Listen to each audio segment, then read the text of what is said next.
Наушники форм-фактора вкладыши с органичной формой, качественными материалами, сертификацией HWA и HRS, активным шумоподавлением с 3 режимами работы, мультипоинтом до 2 устройств, аудиокодеком высокого разрешения LDAC, беспроводной зарядкой бокса, режимом низкой задержки, технологией для усиления низких частот. И сегодня речь пойдет, разумеется, о беспроводных наушниках Huawei FreeBuds 5. Но как на самом деле дела обстоят у данной пары, сейчас я вам расскажу. На Huawei FreeBuds 5i, как и на FreeBuds 4, идеальные вкладыши, у меня уже были обзоры, их можно посмотреть на канале, и они у меня всегда в топах. Распаковка. Поставляется данная модель в стандартной для Huawei упаковке. Выглядит она хорошо, на ней есть краткая характеристика, название и изображение модели. Пакинг хороший, все пришло в целости и сохранности. В комплекте мы имеем бокс, наушники силиконовой насадки, за что плюс. Далее есть краткое руководство и кабель для зарядки. От прошлой модели Huawei FreeBuds 4 данная модель максимально внешне отличается. Вес одного наушника у 5 серии 5,4 грамма, и это прям сильно. Вес одного наушника у 4 серии 4 грамма, и это по мне идеальный вариант. Бокс у 5 серии весит 54 грамма, тоже тяжелее, чем 4 серии. Габариты бокса 66,6 на 50 на 27 мм. Габариты наушников 33 на 17 на 23 мм. 7 обзоров в неделю выгружаю, ежемесячно разыгрываю 5 Mi Band в 7 серии за лайк, подписку и комментарий к любому видео. Условия конкурса, в которых под конец месяца всегда много, и мои контакты в описании. Сейчас помимо этого еще разыгрывается Poco F5. Условия в записи стрима на канале Польза.нет по ссылке в описании. Подписывайтесь на канал скидок, мой личный телеграм-канал и телеграм-канал взаимопомощи, там подскажут, что лучше купить. Перейдем же к беспроводным наушникам. Полетели. В продаже имеется серая, белая и красная расцветка. Дизайн бокса нестандартный, как и у самих наушников. Мне данный подход не нравится. Я понимаю, что благодаря такому дизайну они более запоминающиеся, но все же 4 серия Huawei FreeBuds 5i по мне куда приятнее и стандартнее выглядят. Плюс менее габаритные они. Опять же, все на вкус и цвет. Напишите, вдруг они вам понравились. Бокс выполнен из качественного глянцевого пластика, тактильные материалы приятные, качество сборки отличное, разумеется. Бокс не марки и не сильно скользкий, но потертости на боксе появляются практически моментально. На корпусе расположение названия производителя, LED-индикатор, кнопку для сопряжения и разъем Type-C. Открыть одной рукой крышку бокса можно без затруднений. Крышка в открытом состоянии фиксируется и самостоятельно не захлопывается. Шарнир металлический, люфт у крышки минимальный и только в закрытом состоянии. Хлопок звонкий и громкий. Внутри находится краткая информация мелким шрифтом и 2 вертикальных места под наушники с 2 контактами для зарядки в каждом. Наушники в боксе сидят плотно и не гуляют. Вытряхнуть наушники из бокса у меня не удалось. Магниты, удерживающие наушники, в боксе очень хорошие. Переходим к наушникам. Изготовлены они из глянцевого пластика. Дизайн, как я уже говорил, совсем нестандартный. С одной стороны, можно сказать, что они выглядят футуристично, а с другой стороны, нелепо. Сборка наушников отличная, как и качество материалов, из которых они выполнены. Основная часть по эргономике в целом стандартная, как для вкладыша, а вот ножка выглядит как капля. И да, в плане удобства все вроде бы и хорошо, так как удобно доставать наушники из бокса и вставлять их в уши. В ушах данная пара сидит вполне хорошо, но выглядят они странно. Посадка, если использовать силиконовые насадки, плотная. У вас она может плотная даже быть без насадок. Это дело индивидуальное. Я дискомфорта при длительном использовании не обнаружил. Из ушей наушники выпирают не сильно. При занятии спортом они не вылетят, но их нужно мне лично постоянно поправлять. На корпусе расположили 2 контакта для зарядки, 6 микрофонов в общей сумме, маркировку left и right и сенсорную область. Из тапов на борту play-пауза, переключение треков, регулировка громкости, ответ-сброс вызова, включение-выключение режима шумоподавления и вызов голосового ассистента. Одиночного тапа нет и ложных срабатываний у меня не было. На тапы они откликаются хорошо, как и на свайп для регулировки громкости. Настроить тапа возможность есть, но минус в том, что полноценно настроить тапа на данный момент нельзя. К примеру, можно включить плей-паузу и переключение треков только вперед или назад. Или выключить плей-паузу, чтобы было можно переключать треки полноценно. Как по мне, это эпичный фейл. Озвучивание сопровождается женским голосом на китайском языке и системными звуками. Опять же, помним, что пока глобалки я, во всяком случае, еще не видел. Может, она уже есть в продаже, но я покупал китайскую версию, разумеется. Huawei FreeBuds 5 имеет расширенное восприятие низких частот на 30% больше, чем 4 серия. Используется запатентованная технология для усиления низких частот. Установлены 11-мм динамические излучатели с 2 магнитами, частотный диапазон от 16 Гц до 40 кГц. Имеется сертификация HWA и HRS. Активное шумоподавление версии 3.0 на борту. Оно имеет 3 режима работы, один из которых динамический, и в целом ANC показала себя для вкладышей хорошо. Если говорить о динамическом режиме, то лично я не ощущаю, что сила ANC увеличивается или уменьшается, поэтому особо я не пользовался этим режимом режимы в данной модели, а остальные два режима справляются хорошо, учитывая форм-фактор вкладыша. ANC может работать даже с одним наушником, и это важно. Далее заряд наушников в шторке отображается, по одному они работают, переподключение бесшовное, но оно сопровождается системным звуком. Автоматически подключаются после открытия крышки бокса, полноценный мультипоинт на борту на два устройства, как и инфракрасные датчики автопаузы, за что спасибо. Датчики отрабатывают корректно и быстро, включить или выключить их можно в приложении. Анимация есть, но по всей видимости только со смартфонами с Huawei, что неудивительно. Также из полезного в приложении можно включить напоминание об отдыхе и включить-выключить режим низкой задержки. Далее емкость аккумулятора бокса 505 мАч,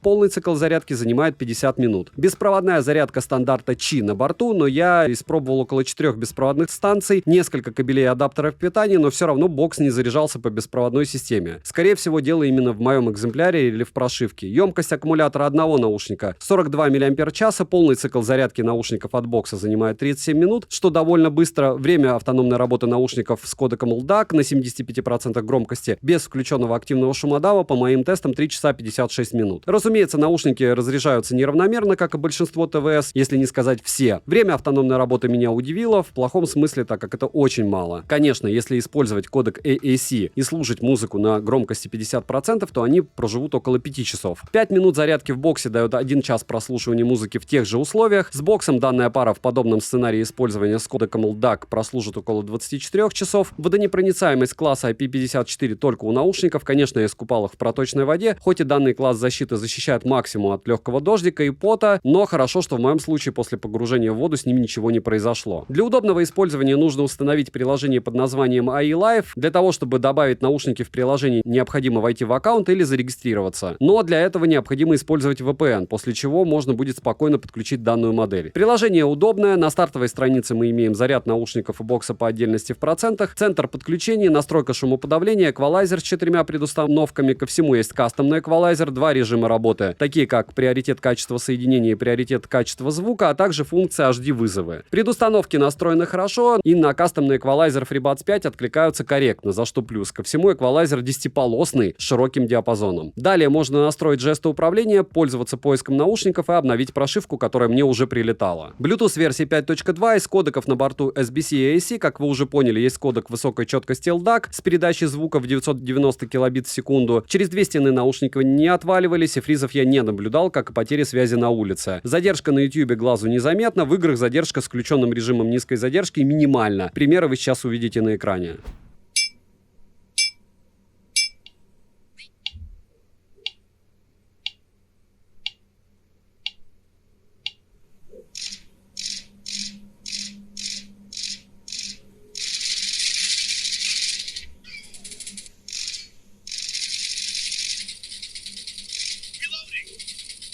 Микрофоны с шумоподавлением окружающего шума на базе ИИ отрабатывают довольно хорошо. Голос искажается не сильно и перегруз есть, но небольшой. Примеры вы сейчас услышите. Пример работы Huawei FreeBuds 5, который внешне, мне напоминает что-то непонятное, и я думаю, вам тоже. Губка Болт. Он не запрещен, кстати. В общем, если что, осуждаю и говорю, что запрещен. Вот так вы сможете записывать свой голос, либо разговаривать с кем-то, используя данные наушники. Ветер довольно приличный, особенно когда я встаю сюда, вы видите, у меня почти вылетели наушники и телефон из рук, вот здесь прям турбулентность. Поэтому наушникам не очень легко, насколько хорошо работают микрофоны, вы слышите. Или слышите, насколько они плохо работают. Звучание. Запаса громкости достаточно. Я прослушивал музыку не выше, чем на 75% громкости. Каша не ощущается. Стоковое звучание по кодеку LDAC довольно сбалансированное. Отмечу, что над низкими частотами действительно поработали отлично. Несмотря на то, что это вкладыши, бас довольно плотный. Середина имеет хорошую проработку. Высокие звучат отчетливо и приятно. Сцена широкая, как для ТВС данного форм-фактора. Глубина присутствует, детальности звучанию достаточно. Звучание, скорее всего, одна из самых сильных сторон FreeBuds 5. Если сравнивать их с 4 серией, то сказать, что звучание сильно изменилось, я не могу. Но однозначно звучание другое. И как для вкладышей, оно отличное. Из минусов в моем экземпляре не работает беспроводная зарядка, маленькая автономность, нет возможности полноценно настроить тапы, дизайн самих наушников и бокса на любителя, или для тех людей, которым не важен дизайн, и цена. Цену можете посмотреть по ссылке в описании к видео, не забудьте подписаться на телеграм-канал скидок взаимопомощи и мой личный телеграм-канал, поставить лайк этому ролику, поставить колокольчик и написать в комментах, чтобы вы еще хотели увидеть на обзор. Резюмирую, беспроводные наушники Huawei FreeBuds 5 я гонял долго. Если не брать во внимание жесты управления, цену, время автономной работы и дизайн, то у нас остается по большому счету только звучание, которое здесь отличное. Все остальные функции можно встретить и в более бюджетных наушниках. От меня девайсу ультра скромная, да, потому что между FreeBuds'ами 5 и 4 я бы за внешку и за все остальное однозначно 4 бы выбрал. Но это моя история, у вас может быть другая. Пишите, понравились ли вам эти уши. Добра и удачи вам, дорогие друзья.